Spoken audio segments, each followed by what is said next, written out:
I'd have to say it's our cloud strategy.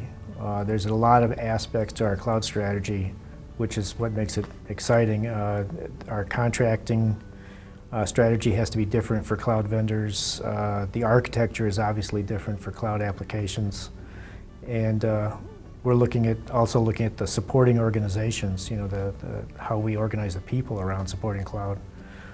We've built a governance committee for our cloud initiative that's looking at all of those aspects: the contracting, the supporting organization, architectures, as well as how do we get our feet wet in it. And I'd say our feet are wet at this point. We're well past our knees. But how do we accelerate that growth? Our strategy, our goal for cloud is to be 85% cloud enabled by the end of 2018. So it's a bit of a stretch goal, but we're moving along pretty fast.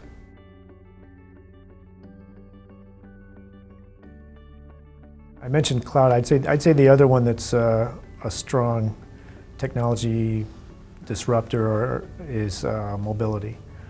I think that sort of goes hand in hand with cloud because we have so many new devices that are around that we have to design our applications for. And citizens are asking for access to state government using whatever they have at hand. So, you know, laptops, traditional desktops, but more and more it's your smartphones.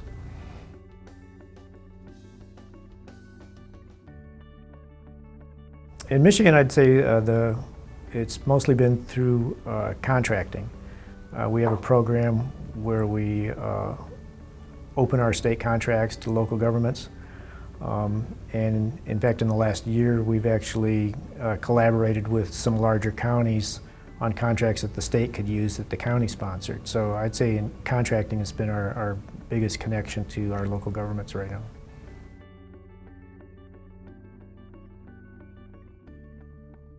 Michigan's been centralized since 2002, and I'd say our greatest challenge is still having the credibility to get invited to the table with the executive branch agencies as they're putting together their strategies and plans for their business IT needs.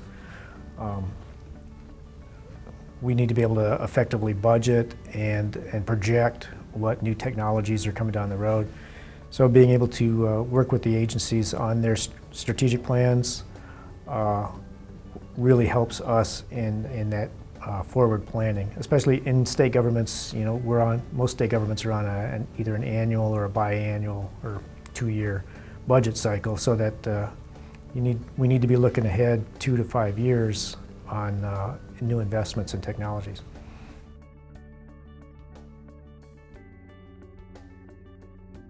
I'd say the biggest trend is moving more towards customer-centric IT, especially citizen-centric, rather than the IT gurus making the decisions on what you need. It's looking at the demographics, what are people asking for, how are people using the technology to access government, and then shifting our infrastructure and our application design in that direction.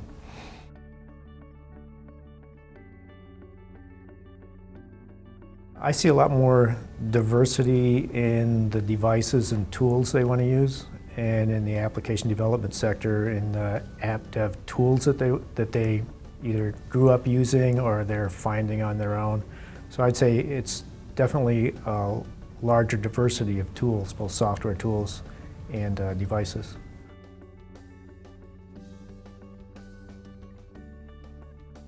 Lowering the cost of government overall, I think technology plays a big part, because the more you can automate your applications, the more you can offer self-service to citizens, self-service to state workers. You can lower the overall cost of operations. I think it's also kind of ironic that as you're trying to lower the overall cost of government operations, you're actually spending more on IT. Hopefully you're doing it in an efficient manner so that you're not spending as much on IT as you're gaining in your operations efficiency. So that's the goal, is to get more operations efficiency by spending correctly in automation and self-service.